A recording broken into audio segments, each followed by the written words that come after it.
One of the most complex topic in CPT same day surgery coding is nerve blocks. Most of the coders are confused about when do we code nerve blocks separately.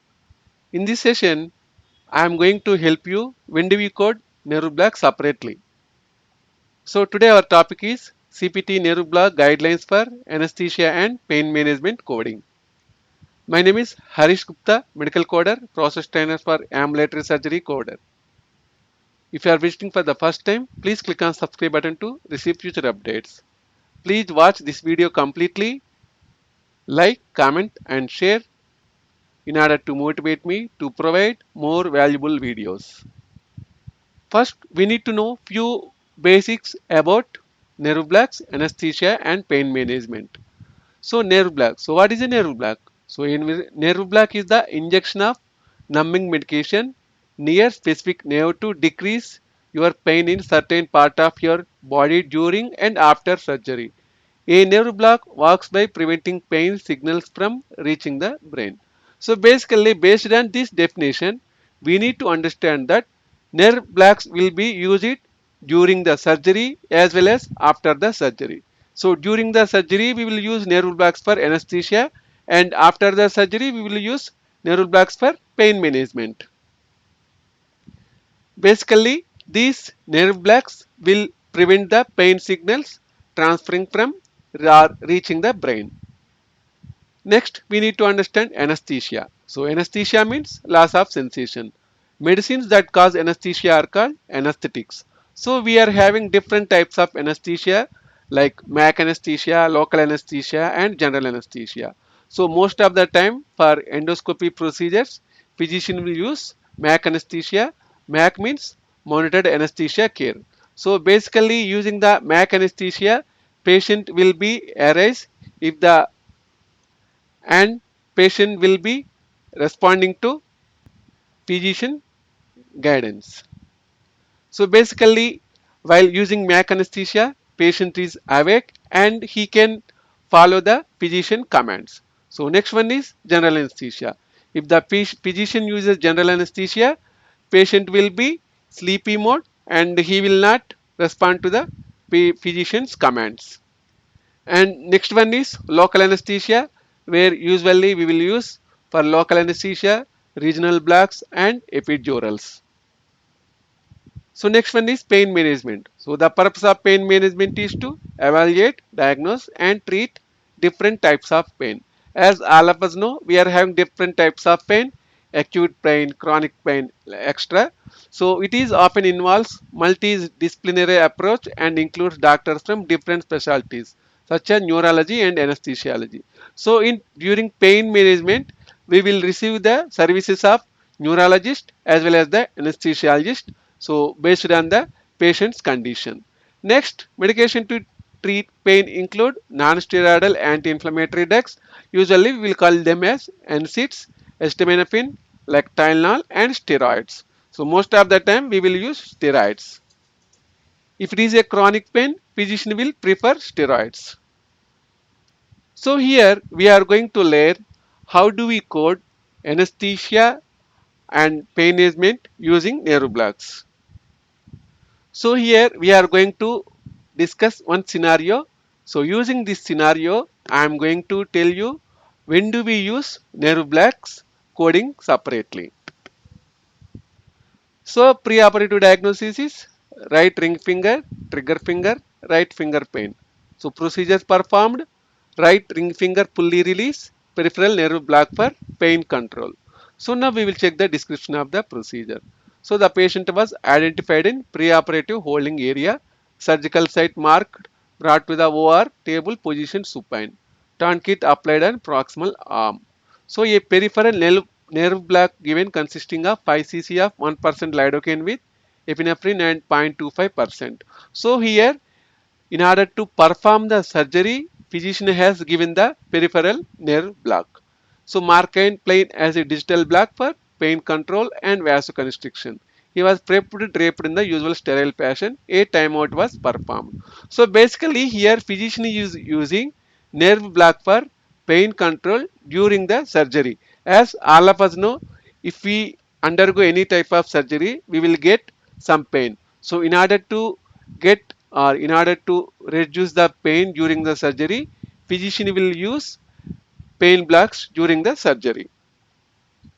So next, preoperative antibiotics given, extremely exsanguinated using SMARC bandage, tourniquet intubated to 220 mmHg.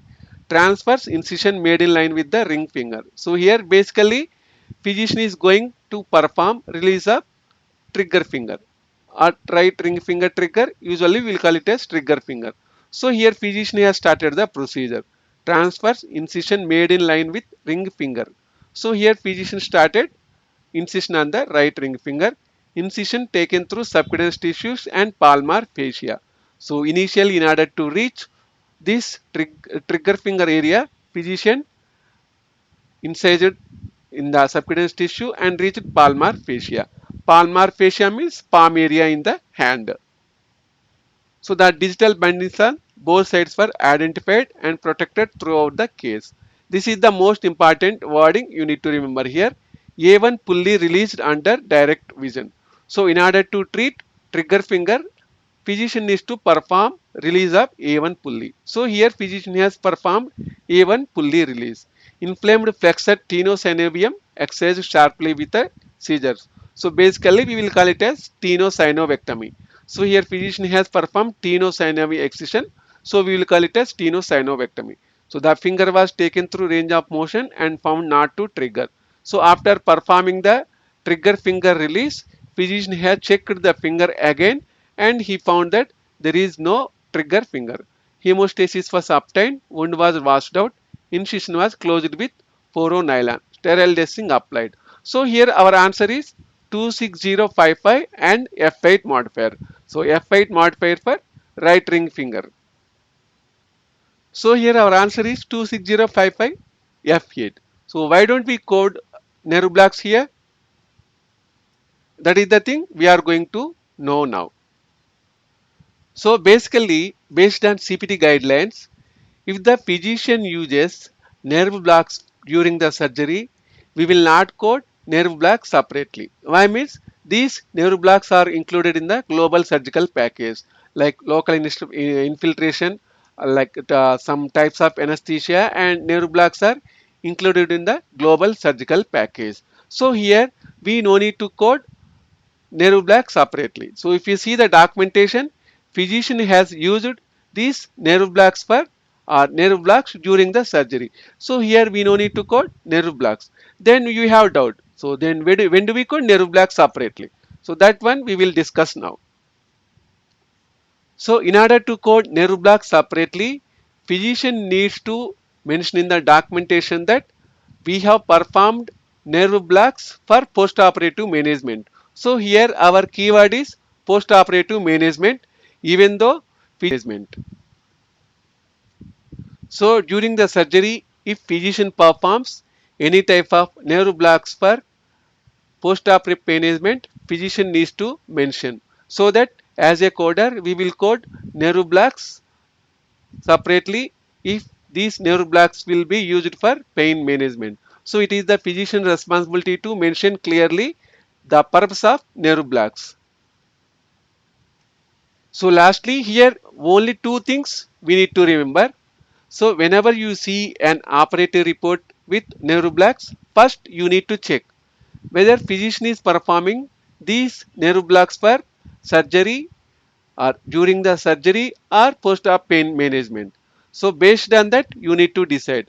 If the physician uses nerve blocks for surgery, we will not code these nerve blocks separately. Why means nerve blocks are nerve blocks included in the global surgical package. For example, if the physician mentions in the documentation that I have performed nerve blocks for post-op pain management, then we can code nerve blocks separately. So these are the things you need to remember while coding nerve blocks during surgery.